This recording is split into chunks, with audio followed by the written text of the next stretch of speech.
जय हिंद दोस्तों। स्वागत है आप सभी का आपके अपने परिवार जीएस फोकस फैमिली में।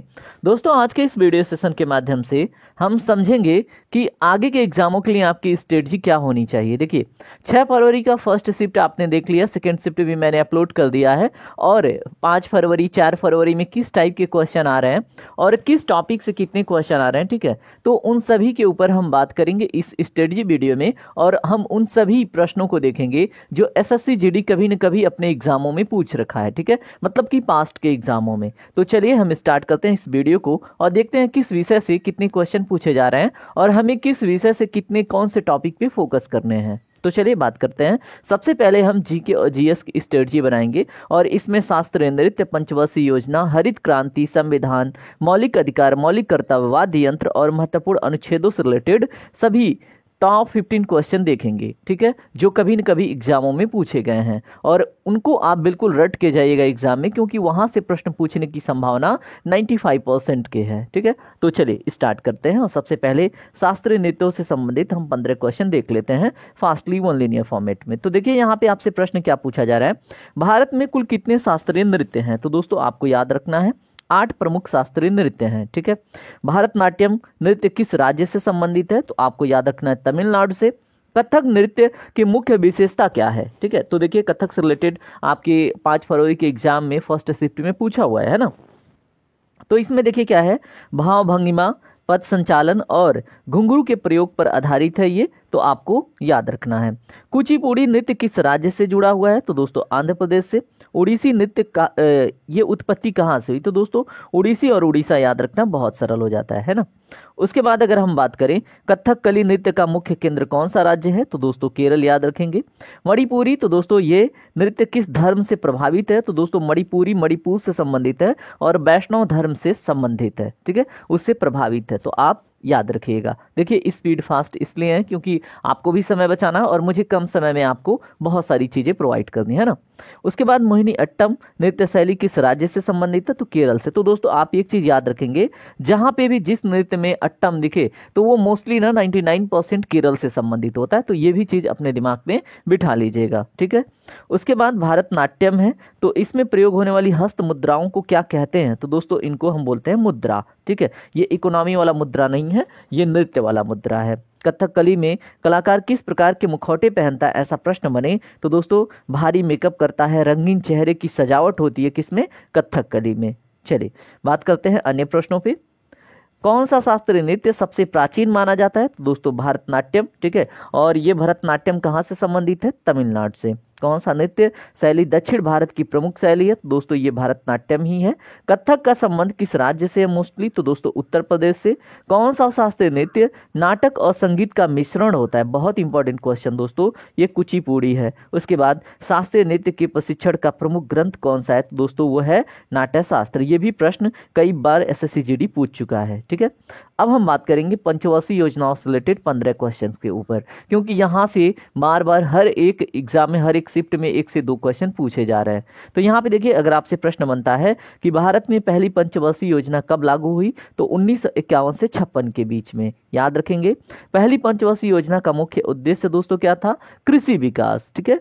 उसके बाद दूसरी पंचवर्षीय योजना का, ठीक है, मॉडल वो किस मॉडल पे आधारित था। तो दोस्तों ये 6 फरवरी के फर्स्ट शिफ्ट में पूछा हुआ प्रश्न है, ठीक है। तो ये किस मॉडल पे था, महालनोबिस मॉडल पर, ठीक है, तो याद रखेंगे। तीसरी पंचवर्षीय योजना का उद्देश्य आत्मनिर्भरता और आर्थिक स्थिरता थी, ये आपको याद रखनी है। उसके बाद चौथी पंचवर्षीय योजना में किस क्षेत्र पर ध्यान केंद्रित किया गया था। तो दोस्तों हरित क्रांति और औद्योगिकरण के ऊपर फोकस किया गया था, आप चीजें याद रख लीजिएगा। उसके बाद अगर मैं बात करूं कि पंचवर्षीय, ठीक है, 5वीं पंचवर्षीय योजना में किस कार्यक्रम की शुरुआत हुई थी। तो दोस्तों गरीबी हटाओ योजना स्टार्ट हुई थी और ये प्रश्न बार बार पूछा जाता है कि गरीबी हटाओ, ठीक है, इसका नारा इंदिरा गांधी के समय काल में दिया गया था, तो किस पंचवर्षीय योजना में ये फेमस हुआ था। तो दोस्तों 5वीं पंचवर्षीय योजना आपको याद रखनी है। उसके बाद छठी पंचवर्षीय योजना कब लागू हुआ। तो दोस्तों 1980 से 85 के बीच में। 8वीं पंचवर्षीय योजना कब स्टार्ट हुआ। तो दोस्तों ये 1992 से 97 के बीच में। सारी इंपॉर्टेंट फैक्ट हैं, आपको याद रखना है, क्योंकि बीच में योजना अवकाश भी आया था। ठीक है, तो वो प्रश्न आपसे पूछा जा सकता है, तो वो भी आप देख लीजिएगा। 10वीं पंचवर्षीय योजना का मुख्य लक्ष्य क्या था? तो दोस्तों गरीबी उन्मूलन और रोजगार सृजन। ठीक है, ये 10वीं पंचवर्षीय योजना का मुख्य लक्ष्य था। 12वीं पंचवर्षीय योजना का जो मुख्य उद्देश्य था वो क्या था? समावेशी विकास और सतत वृद्धि। ठीक है, तो 12वीं पंचवर्षीय योजना का मुख्य उद्देश्य समावेशी विकास और सतत वृद्धि था, आपको याद रखना है। अब यहाँ पे देखिए कुछ और प्रश्न। 5वीं पंचवर्षीय योजना का अनुमोदन कौन करता है? ठीक है, सॉरी यहाँ पे पंचवर्षीय योजना है, 5वीं नहीं है। तो पंचवर्षीय योजना का अनुमोदन कौन करता है दोस्तों? तो ये करता है राष्ट्रीय विकास परिषद। ठीक है, तो ये करता था, अभी कैसे करेगा? अभी तो पंचवर्षीय योजना चीजें खत्म हो गई है ना, अभी प्लानिंग कमीशन को रिप्लेस कर दिया नीति आयोग ने। ठीक है, तो ये चीजें अब कोई अनुमोदन नहीं करेगा, करता था। ठीक है, तो यहाँ पे देखिए कौन? राष्ट्रीय विकास परिषद, जिसको एनडीसी भी आप कह लेते हो। उसके बाद योजना आयोग को किसके द्वारा प्रतिस्थापित? अभी मैंने बात करी, तो नीति आयोग। ठीक है, तो नीति में आपसे अगर नीति का फुल फॉर्म पूछ ले दोस्तों तो क्या होगा, आप कमेंट करके मुझे बताइएगा। ठीक है, उसके बाद कौन सी योजना रोलिंग प्लान के नाम से जानी जाती है? तो दोस्तों 1978 से 80 के बीच में जो योजना थी उसको हम रोलिंग प्लान के नाम से जानते हैं। हरित क्रांति को किस पंचवर्षीय योजना में बढ़ावा दिया गया था? तो दोस्तों चौथी पंचवर्षीय योजना में हरित क्रांति को बढ़ावा दिया गया था। आप कमेंट करके बताइएगा हरित क्रांति के जनक कौन थे, अभी आप उससे रिलेटेड 15 क्वेश्चन देखने वाले हैं। चलिए, कौन सी पंचवर्षीय योजना 2017 में समाप्त हुई थी? तो दोस्तों 12वीं पंचवर्षीय योजना। तो दोस्तों ये प्रमुख पॉइंट थे और 15 क्वेश्चन थे जो आपको बिल्कुल रट के ही जाना एग्जाम में। ठीक है, अब हम बात करते हैं हरित क्रांति से रिलेटेड। देखिए हरित क्रांति की शुरुआत कब हुई? 1966 से 67 के बीच में। कभी कभी एग्जाम के ऑप्शन में दशक दे देता है। ठीक है, तो आप दशक भी याद रखिएगा। हरित क्रांति के जनक कौन है? दोस्तों नॉर्मन बोरलॉग। और भारत में हरित क्रांति के जनक कौन है? तो ये है एम.एस. स्वामीनाथन। ठीक है, तो इंपॉर्टेंट चीजें हैं। हरित क्रांति मुख्य रूप से किस फसल से संबंधित थी? दोस्तों गेहूं और धान से, और जिसमें दोस्तों एक पेट के एग्जाम में HYV का फुल फॉर्म पूछा गया था। ठीक है, HYV तो हाई यील्ड वैरायटी। ठीक है, तो ये आप चीज याद रखे जाएगा। हरित क्रांति का मुख्य उद्देश्य क्या था? तो खाद्य उत्पादन बढ़ाना था। ठीक है, उसके बाद अगर हम बात करें हरित क्रांति के लिए कौन सी तकनीकी अपनाई गई थी? देखिए यहाँ पे हाई यील्ड वैरायटी आ गया ना, हाई यील्ड वैरायटी के बीज मतलब इसमें आए थे। उसके बाद रासायनिक खाद और सिंचाई पे जोर दिया गया था। हरित क्रांति का सबसे अधिक प्रभाव किस राज्य पर पड़ा था? तो दोस्तों पंजाब, हरियाणा और पश्चिम उत्तर प्रदेश के ऊपर सबसे अधिक पड़ा था हरित क्रांति का प्रभाव। हरित क्रांति से कृषि क्षेत्र में कौन सा बदलाव आया? तो दोस्तों खाद्य उत्पादन में भारत को आत्मनिर्भरता मिल गई। ठीक है, इसके पहले भारत डिपेंड करता था अन्य देशों पे। हरित क्रांति का सबसे बड़ा नकारात्मक प्रभाव क्या था? दोस्तों मिट्टी की जो उर्वरता थी उसमें गिरावट आई धीरे धीरे। उसके बाद हरित क्रांति की वजह से किस क्षेत्र में असमानता बढ़ी? तो दोस्तों किसान समुदायों के बीच में आर्थिक असमानता उत्पन्न हुई। बड़े किसान बड़े हो गए, छोटे किसान बहुत छोटे रह गए, और बड़े किसानों को ही मतलब सारी फैसिलिटी अच्छे से मिल पाई थी, ये चीज हमें पता होना चाहिए। उसके बाद अगर हम बात करें कि किस पंचवर्षीय योजना के दौरान हरित क्रांति शुरू हुई, तो दोस्तों यहाँ पे देखिए तीसरी पंचवर्षीय योजना के दौरान शुरू हुई थी और चौथी पंचवर्षीय योजना में फली फूली थी। ठीक है, तो ये चीजें आपको याद रखनी है। हरित क्रांति में सिंचाई का क्या महत्व है? तो दोस्तों इसमें जल उपलब्धता से कृषि उत्पादन में वृद्धि हुई थी।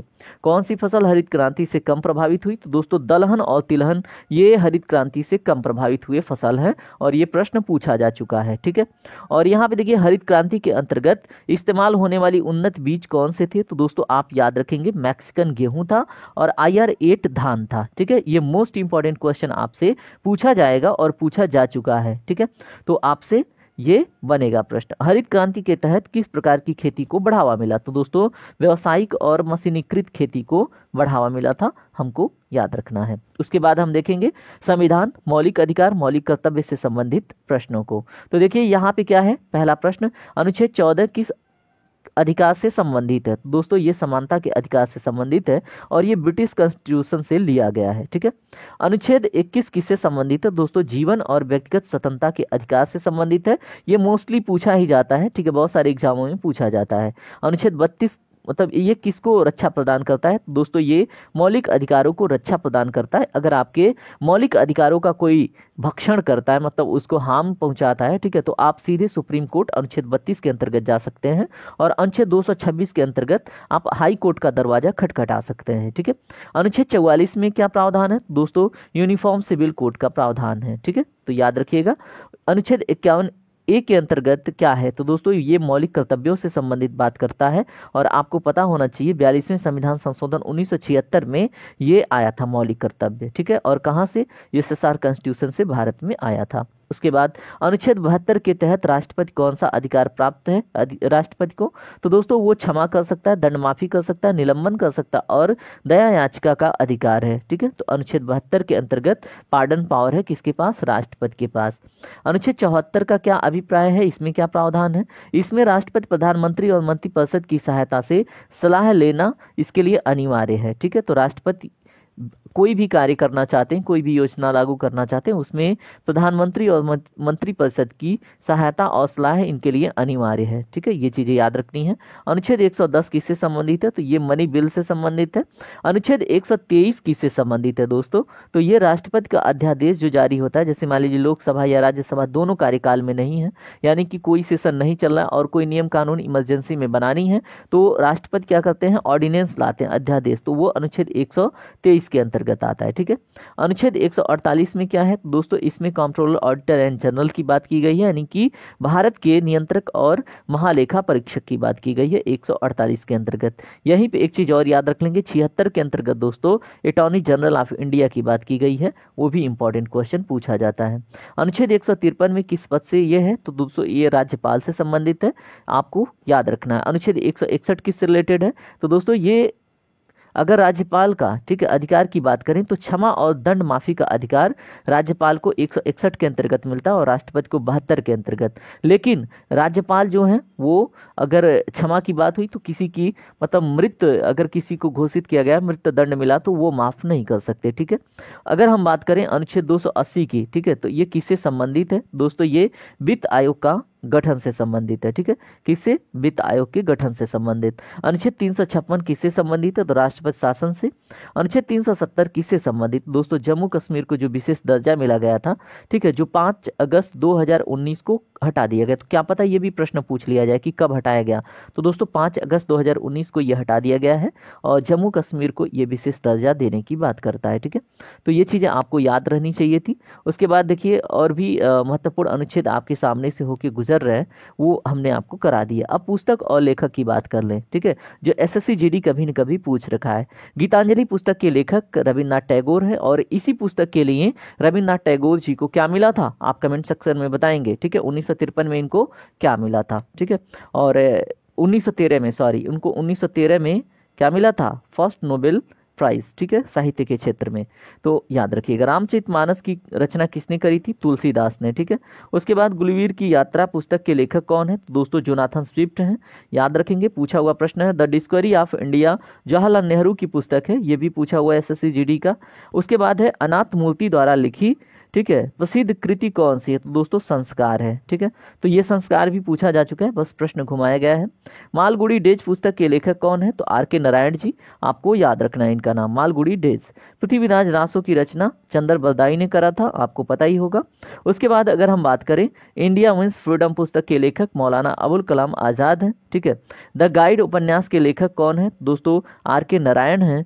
गोदान उपन्यास के लेखक मुंशी प्रेमचंद हैं। माई एक्सपेरिमेंट्स विद ट्रूथ की आत्मकथा, ये किनकी आत्मकथा है? महात्मा गांधी जी की, ये भी पूछा हुआ प्रश्न है। उसके बाद राग दरबारी उपन्यास किसकी लेखनी है? तो ये श्रीलाल शुक्ल जी की लेखनी है, राग दरबारी। कितने पाकिस्तान पुस्तक के, ठीक है, कितने पाकिस्तान, ये पुस्तक है एक, इसके लेखक हैं कमलेश्वर जी, ठीक है। उसके बाद गॉड ऑफ स्मॉल थिंग्स के लेखक अरुंधति राय हैं, बहुत इंपॉर्टेंट क्वेश्चन है और ये यूपीपीसीएस 2023 में भी और एसएससी जीडी के एग्जाम में पूछा गया था, ठीक है। तो हम देख लिए। उसके बाद हम खेल जगत और पुरस्कार की बात करेंगे। देखिए आपके एग्जाम में 2022-23 के ज्यादा स्पोर्ट्स पूछे जा रहे हैं, ठीक है, तो आप एक बारी इसको ससरी निगाह से देख लीजिए। अगर मेजर ध्यानचंद खेल रत्न की बात करें तो 2023 में, ठीक है, किस खिलाड़ी को प्रदान किया गया था, ठीक है, तो उनके नाम आपको याद रखना है। तो देखिए चिराग चंद्रशेखर शेट्टी को मिला था और रंकी रेड्डी सात्विक साईराजन, ठीक है, इनको दोनों बैडमिंटन खिलाड़ी हैं, इनको मिला था। कौन सा पुरस्कार? मेजर ध्यानचंद खेल रत्न पुरस्कार 2023। किनको? चिराग चंद्रशेखर शेट्टी और रंकी रेड्डी सात्विक साईराज, ठीक है, इनको मिला था। उसके बाद अगर हम बात करें अर्जुन पुरस्कार 2023, ठीक है, इसके तहत किस क्रिकेट खिलाड़ी को ये सम्मान मिला था? तो दोस्तों मोहम्मद शमी को। द्रोणाचार्य पुरस्कार 2023 यानी नियमित श्रेणी में हॉकी के लिए किस कोच को सम्मानित किया गया? तो दोस्तों शिवेंद्र सिंह को, आप याद रखेंगे नाम। द्रोणाचार्य पुरस्कार 2023 ये आजीवन श्रेणी में मिला है, ठीक है, और गोल्फ के लिए मिला है। तो ये किस कोच को सम्मानित किया गया है? तो दोस्तों इनका नाम है जसकीरत सिंह, ठीक है, और इनका नाम आपको याद रखना है। ध्यानचंद पुरस्कार 2023 के तहत बैडमिंटन के लिए किसे सम्मानित किया गया? तो दोस्तों मंजूषा कंवर हैं, ठीक है। तो ये सभी इंपॉर्टेंट पुरस्कार हैं क्योंकि पुरस्कार से रिलेटेड 2023 के प्रश्न पूछे जा रहे हैं। उसके बाद अगर हम बात करें मौलाना अबुल कलाम आजाद ट्रॉफी 2023 किस विश्वविद्यालय ने जीती? तो दोस्तों ये गुरु नानक देव विश्वविद्यालय अमृतसर ने जीती थी, ठीक है। कौन? मौलाना अबुल कलाम आजाद ट्रॉफी 2023। राष्ट्रीय खेल प्रोत्साहन पुरस्कार 2023 के तहत नवोदित युवा प्रतिभा की पहचान एवं पोषण के लिए किस संस्था को सम्मानित किया गया है? तो दोस्तों ये है जैन डिम्ड ट्यूबी यूनिवर्सिटी बेंगलुरु में, ठीक है। तो इसको सम्मानित किया गया राष्ट्रीय खेल प्रोत्साहन पुरस्कार 2023 के तहत, ठीक है। तो याद रखेंगे। अर्जुन पुरस्कार 2023 में तीरंदाजी के लिए किन 2 खिलाड़ियों को सम्मानित किया गया? तो दोस्तों इनका नाम है ओजस प्रमीण देवताले और आदिति गोपचंद स्वामी, ठीक है। इन दोनों के नाम आपको अर्जुन पुरस्कार 2023 में तीरंदाजी के लिए याद रख के ही जाना है, ठीक है। तो यहाँ से एक क्वेश्चन बनने की अपार संभावना है। द्रोणाचार्य पुरस्कार 2023 नियमित श्रेणी में किसमें? शतरंज के लिए, ठीक है, किस कोच को दिया गया है? तो दोस्तों इनका नाम है आरबी रमेश। ध्यानचंद पुरस्कार 2023 हॉकी में किसको सम्मानित किया गया? तो दोस्तों इनका नाम है विनीत कुमार शर्मा, ठीक है। तो इनका भी नाम आप याद रख लीजिएगा। वीडियो का स्पीड थोड़ा स्लो कर लीजिएगा। उसके बाद अगर हम बात करें अर्जुन पुरस्कार 2023 मुक्केबाजी के लिए किस खिलाड़ी को मिला है? तो दोस्तों मोहम्मद हुसामुद्दीन को मिला है, ठीक है। तो याद रखेंगे। द्रोणाचार्य पुरस्कार 2023 आजीवन श्रेणी में कबड्डी के लिए किस कोच को मिला है? तो दोस्तों ये है भास्करन ई, ठीक है। तो याद रखेंगे। अर्जुन पुरस्कार 2023 में शतरंज के लिए किस खिलाड़ी को सम्मानित किया गया है? दोस्तों इनका नाम है आर वैशाली। ध्यानचंद पुरस्कार 2023 के तहत कबड्डी के लिए किसे सम्मानित किया गया? दोस्तों नाम है कविता सेल्वराज, ठीक है। सभी इंपॉर्टेंट फैक्ट हैं। द्रोणाचार्य पुरस्कार 2023 नियमित श्रेणी में पैरा एथलेटिक्स किस ठीक है, इसमें किस कोच को मिला है? ठीक है, तो द्रोणाचार्य पुरस्कार मोस्टली कोच को ही मिलता है। तो ये है महावीर प्रसाद सैनी, ठीक है। तो इनका नाम याद रखना है। अब देखिए दोस्तों, हमने जो जीके जीएस के इंपॉर्टेंट टॉपिक थे और उनसे रिलेटेड जो क्वेश्चंस थे, टॉप 15 क्वेश्चंस जो एग्जाम में पूछे गए हैं, ठीक है, वो हमने देख लिए हैं। अब हम हिंदी के क्वेश्चंस देखेंगे, ठीक है। और हिंदी में, ठीक है, जो मोस्टली इंपॉर्टेंट है और जो पूछे गए हैं एसएससी जीडी के एग्जाम में, उनको हम देखेंगे। तो यहाँ पे हम सबसे पहले पर्यायवाची शब्द देख लेते हैं। सुंदर का पर्यायवाची आकर्षण, उसके बाद रमणी और प्यारा, ठीक है। सुंदर का क्या? आकर्षक, रमणी और प्यारा। खुश का क्या है? प्रसन्न, उल्लासित, संतुष्ट। तेज का है शीघ्र, द्रुत और तीव्र। कठिन का है कठिनाईपूर्ण, जटिल, दरुड़। और मित्र का है दोस्त, साथी, सखा, घर, निवास, आवास, स्थल। बड़ा का है विशाल, महत्वपूर्ण, महान, छोटा, सूक्ष्म, लघु, क्षुद्र। और देखिए ये क्षुद्र पूछा जाता है ना, कंफ्यूज करने के लिए। अच्छा का है उत्तम, श्रेणी, उत्कृष्ट। उदास का है क्या? शोकित, विषादित, दुखी। तो आपको ये लगेगा कितना ईजी है। तो दोस्तों एसएससी जीडी कोई टफ नहीं पूछता है, ठीक है। तो आपको कमांड रखनी है। ये पूछे हुए क्वेश्चन है जो मैं आपको दिखा रहा हूँ, ठीक है। तो एक बारी आप डिटेल में भी ओवर थ्रू हो लीजिएगा। वैसे मैंने करा रखा है, आप अगर प्लेलिस्ट में हिंदी के चेक करेंगे तो आपको मिल जाएगा। उसके बाद मुहावरे की बात करें जो पूछे गए हैं, तो नकेल कसना मतलब कड़ी निगरानी रखना। उसके बाद आंखों में धूल झोंकना मतलब किसी को धोखा देना। बुरी नज़र लगना मतलब किसी की नज़र से दुखी होना, ठीक है। उसके बाद उल्टी गिनती शुरू होना मतलब कुछ समाप्त होने वाला होना। हाथी के दांत खाने के और दिखाने के और, ठीक है। तो किसी वस्तु का वास्तविक रूप और दिखावा अलग अलग होना, इसका अर्थ है, ठीक है। उसके बाद जुबान से प्याला, तो इसमें बोलने में गलती करना, ठीक है। तो उसको बोलते हैं जुबान से प्याला। अपनी नाक बचाना मतलब अपनी इज्जत बचाना। पीठ पीछे खंजर घोंपना मतलब किसी के साथ धोखा करना, विश्वासघात करना। उसके बाद है घोड़ा बेचकर सोना, यानी कि चैन की नींद सोना या फिर निश्चिंत होकर सोना। उसके बाद अपने पैरों पर खड़ा होना मतलब आत्मनिर्भर होना, ठीक है। ये सभी क्वेश्चन पूछे जा चुके हैं एसएससी जीडी में, ठीक है। तो आपको देख के जाना है। अब देखिए तत्सम और तद्भव शब्द, ठीक है, होते क्या है आप डिफरेंस जान लीजिए। आपके एग्जाम में तो ऐसे बहुत सारे तत्सम तद्भव बनते हैं, ठीक है। तो आप डिफरेंस एक बारी देख लीजिए। देखिए तत्सम शब्द होते क्या हैं। संस्कृत से लिए गए वे शब्द होते हैं, ठीक है, जो बिना किसी बदलाव के उपयोग में आते हैं। तो उन्हें हम क्या बोलते हैं दोस्तों? तत्सम शब्द कहते हैं। जैसे पुस्तक, विद्यार्थी, धर्म, इनमें कोई परिवर्तन किए बिना ही डायरेक्ट हम बोलचाल की भाषा में क्या करते हैं? प्रयोग करते हैं, ठीक है। उसके बाद अगर हम बात करें तद्भव शब्द, तो ये भी संस्कृत से ही लिए गए हैं, लेकिन इन शब्दों में कुछ बदलाव करके हम इनका प्रयोग करते हैं। तो जैसे घर है, ठीक है, तो घर का संस्कृत शब्द क्या है, गृह, ठीक है, और इसको हम बदल के प्रयोग करते हैं, घर कहते हैं। उसके बाद क्या है, जुष्ट है तो इसको हम झूठा कहते हैं। उसके बाद राजा है तो ये राजन को हम राजा कहते हैं, ठीक है। तो ये कुछ संस्कृत के शब्द हैं जिनको हम बदल कर प्रयोग करते हैं, तो इन्हें हम तद्भव शब्द कह देते हैं, ठीक है। दोनों में डिफरेंस क्लियर रखेंगे तो आपसे एग्जाम में कन्फ्यूजन नहीं होगा। चलिए बात करते हैं सर्वनाम के ऊपर, जहाँ से आपके एग्जाम में प्रश्न पूछे जा रहे हैं, ठीक है। तो देखिए 7 प्रकार के होते हैं और ब्रीफली आप इनको पहचान लीजिए। देखिए अगर हम व्यक्तिवाचक सर्वनाम की बात करेंगे तो मैं, तुम, वह, हम, आप, वे, तो ये कहीं ना कहीं किसी व्यक्ति को संबोधित कर रहे हैं, ठीक है। तो ये होते हैं व्यक्तिवाचक या पर्सनल प्रोनाउंस, ठीक है।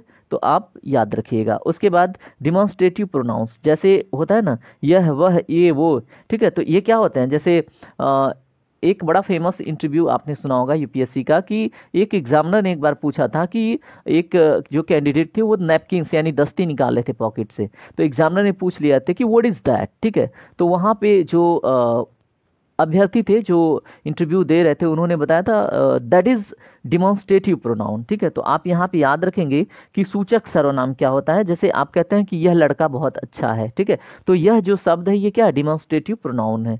वह बहुत अच्छा डांस करता है, ठीक है। तो ये सारी चीज़ें किस में आती हैं, डिमॉन्स्ट्रेटिव प्रोनाउन में। उसके बाद क्या होता है दोस्तों, प्रश्नवाचक सर्वनाम, ठीक है। तो कौन, क्या, कौन सा, ठीक है, कौन से, ठीक है, ये क्या है, ये क्या है, इंट्रोगेटिव प्रोनाउंस यानी कि प्रश्नवाचक सर्वनाम। उसके बाद क्या है, रिफ्लेक्सिव प्रोनाउंस यानी कि प्रतिबिंबित सर्वनाम, खुद, स्वयं, ये सब क्या है, ये खुद को इंडिकेट करने के लिए, खुद, मैंने खुद किया ये कार्य, ठीक है, तुम स्वयं वो काम करोगे, ठीक है। तो ये क्या है, प्रतिबिंबित सर्वनाम, ठीक है, क्या है, रिफ्लेक्सिव प्रोनाउंस। उसके बाद अगर हम बात करें रिलेटिव प्रोनाउंस क्या होते हैं, संबंधवाचक सर्वनाम क्या होते हैं दोस्तों, जो, जिसका, जिन्हें, ठीक है, मतलब जिसका भी हो वो देख ले, जैसे कहते हैं ना कि ये बच्चा जिसका भी वो उसका ख्याल रखे, ठीक है। तो जिसका क्या है, संबंध बता रहा है, तो इसको हम बोलते हैं संबंधवाचक सर्वनाम, ठीक है। अब यहाँ पे कि इनके हित में जो भी हो, ठीक है, तो जो क्या हो गया, संबंधवाचक सर्वनाम, ठीक है। तुम जिन्हें भी बुला कर लाओ यानी कि तुम जिससे संबंधित होगे, जिन्हें क्या कर रहा है, एक संबंध स्थापित कर रहा है। तो दोस्तों उम्मीद करता हूँ आप समझ पा रहे होंगे। उसके बाद क्या है, अनिश्चित सर्वनाम यानी कि इनडिफिनिट प्रोनाउंस, यानी कोई, कुछ, सब, सभी, ठीक है। यानी कि अनिश्चित सर्वनाम कुछ वहाँ पे कंफर्म नहीं है, ठीक है। वहाँ पे मैंने देखा वहाँ कोई जा रहा था, मैं निश्चित नहीं हूँ कि कोई जा रहा था, ठीक है। मैंने कुछ बिल्लियां देखी थी, मैं निश्चित नहीं हूँ कि कितनी बिल्लियां थी, ठीक है। तो इसको बोलते हैं हम क्या, अनिश्चित सर्वनाम। उसके बाद क्या होता है, पॉजेसिव सर्वनाम यानी कि स्वत्ववाचक सर्वनाम, जैसे मेरा, तेरा, उसका, हमारा, आपका, उनका, ये होता है पॉजेसिव प्रोनाउंस, ठीक है। तो आप याद रखेंगे, जैसे कहते हैं ना कि वो बड़ा पॉजेसिव है उसको लेकर, ठीक है, तो वहाँ पे वो क्या बोलेगा, ये इंसान मेरा है, ठीक है, वो इंसान तेरा है, ठीक है, वह सामान उसका है। तो उसमें क्या है, पॉजेसिवनेस दिख रहा है, यानी कि वो क्या दिखा रहा है, स्वत्ववाचक। तो ये चीज़ें आपको याद रखनी है। उसके बाद क्रिया के प्रकार आपसे पूछे जा रहे हैं एग्जाम्पल देके कि कौन सी क्रिया है, आपको पहचानना है, ठीक है। तो आप यहाँ पे एक बारी देख लेंगे तो पहचानना आसान हो जाएगा। तो यहाँ पे देखिए, यहाँ पे सामान्य क्रिया यानी कि कोई चलता है, पढ़ता है, लिखता है, ये कौन सी क्रिया है, सामान्य क्रिया। अगर कोई है, थे, होगा, ये क्या है, सहायक क्रिया है। भाववाचक क्रिया क्या है, सोचना, समझना, महसूस करना, ये क्या है, भाववाचक क्रिया है। उसके बाद आवश्यकता या इच्छा क्रिया, चाहिए, चाहता है, हो सकता है, ऐसे जब जहाँ पे आपको शब्द दिखे या सेंटेंस दिखे उसमें क्या है, आवश्यकता या इच्छा क्रिया उसमें छुपी होती है। उसके बाद संपूर्ण क्रिया, खा लिया, पी लिया। भाववाचक क्रिया, चाहना, देखना, महसूस करना, ठीक है। तो ये चीज़ें आपको याद रखनी है। चलिए अब हम यहाँ पे आगे बढ़ते हैं। अब देखिए शुद्ध, अब बहुत सारे शब्द आपको मिलेंगे, लेकिन जो एग्जाम में पूछे हैं, अंतर्राष्ट्रीय पूछा हुआ है, सुशासन पूछा हुआ, उधार पूछा हुआ है, संकट और स्पष्ट पूछा हुआ है, ठीक है। तो आपको यहाँ पे सुधार की दिख रहा है, ठीक है। तो आप बहुत सारे करेक्शन वर्ड देख के जाएंगे। उसके बाद विपरीतार्थक जो एग्जाम में पूछे हुए हैं, बहुत इजी पूछता है एसएससी जीडी, लेकिन आपको अपना लेवल अप करके जाना है, ठीक है। जैसे ऊंचा का नीचा, सच्चा का झूठा, समझदार का बेवकूफ़, ठीक है, बड़ा का छोटा, अच्छा का बुरा, ठंडा का गर्म, और उसके बाद दूर का पास। देखिए ठंडा गर्म पूछ लिया, ठीक है। अब ये आपके 5 फरवरी के फर्स्ट शिफ्ट में पूछा हुआ है। अच्छा का बुरा, सफ़ेद, काला, धीर, अधीर, ठीक है। तो ये चीज़ें आपको देख के जानी, क्योंकि बहुत ईजी प्रश्न आपसे पूछे जाएंगे, लेकिन आपको अपना लेवल हाई करके जाना है। ठीक है, अब देखिए हिंदी के भी जो इंपॉर्टेंट टॉपिक्स थे और कहाँ से प्रश्न पूछा जा रहा है हमने देख लिया। अब देखिए यहाँ पे रीजनिंग में कौन कौन से टॉपिक इंपॉर्टेंट हैं। यहाँ पे ब्लड रिलेशन, ठीक है, अल्फ़ाबेट सीरीज, नंबर, डायरेक्शन, कथन और निष्कर्ष, आकृतियाँ गिनना और कागज काटना मोड़ना और उसके बाद बताना। ठीक है, ये टॉपिक रीजनिंग के लिए सबसे इंपॉर्टेंट है। ठीक है, तो इन टॉपिकों के ऊपर अगर आप कमांड करके जाते हैं तो आगामी एग्जामों में आप बहुत अच्छा करेंगे। ठीक है, और देखिए मैं आपको ऑल द बेस्ट बोलता हूँ। और देखिए अगर आपको वीडियो में कुछ भी सीखने को मिला तो वीडियो को लाइक ज़रूर कीजिएगा, और आप चैनल पे नए हैं तो चैनल को सब्सक्राइब करके आप जीएस फोकस फैमिली का पार्ट बनिएगा, हमें बहुत खुशी होगी। और देखिए अगर आप टीचिंग के इच्छुक हैं, ठीक है, तो आप अवश्य ही हमसे संपर्क कीजिएगा। डिस्क्रिप्शन में या फिर चैनल के डिस्क्रिप्शन में आपको मेरा नंबर मिल जाएगा। तो चलिए मिलते हैं अगले सेशन में, तब तक में ख्याल रखें। जय हिंद, जय भारत।